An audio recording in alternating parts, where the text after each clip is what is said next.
So we have Bitcoin in this continuation cup formation, right? Double top here, big clue with that double bottom here, and then a weak bounce. This was going to lose. Also, you had a little upside deviation here, a little downside deviation there, more upside deviation. That usually indicates a challenge, right? So you had that challenge which it survived, then you had this challenge which it really didn't. It was just like 25 to 31. This was like 7 months it did this for. It's one of the things we have to think about here, to be honest, right? So you had the super long consolidation, good pump here, good retrace, and long consolidation. You had a really strong pump here. You kind of might need a little more consolidation. Going back to our action channel, we broke out of this so impulsively. It was really apparent, or that action was likely to come back down and retest these inefficiencies. I think it pretty well had. Not only did it test these inefficiencies, but it really nicely checked the top of the rising channel. So I really like that as confirmation of the breakout. Now, it still could come back down, and I think that is what we're probably going to see. So I think it comes back down into a higher low here, probably. So it's good. I would expect the 89.3 pivot to get checked, and then probably closer to 85. But the question is whether or not it bounces first before it comes back and does that. And I think it does get a bounce here. The other thing to be concerned about is I wouldn't get too entirely happy if it just charged up and challenged the highs right away, because that would make me feel a lot more like it was a blow off top. I'd like to see a lower high in here, a dip down into a higher low, because that's just healthier consolidation, and then potentially a move back up and reclaim this range.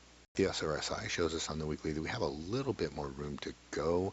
MACD didn't quite bottom. It could certainly turn up from here, and it looks like it's pinching, but our momentum is fading. Volume's not super strong on that. But one thing I don't like, this giant cuppy formation here. So we have a cup, and we have the dip in the middle of it.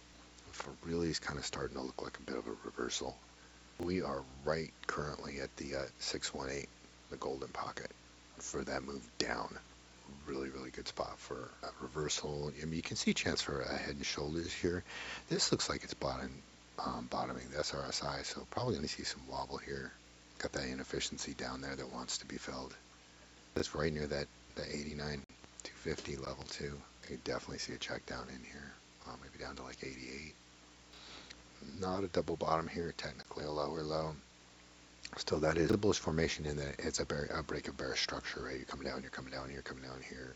You did get a lower low, but you got the closure above this swing high. Like to see it above here, but you got the closure above this swing high. What you need now is higher low to confirm that. Boy, that 85 is just looking so likely, right? You know, there's order block there. There's the SR band.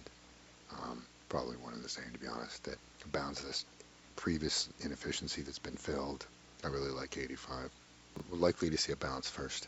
That just looks so bearish. It could just turn and dump. The momentum is just not telling me that. I can see the argument though. Some attraction to this area here due to the inefficiency, and you could argue this was deviation above the trend line and that $95,000 pivot level. Short-term bullish, like you expect a bounce from here. Look at these downside, a lot of downside wicks, even up here show support. That looks kind of flaggy right there for sure. If that kind of flaggy move in the middle, this looks like it'll probably pop back up. Probably not to 95.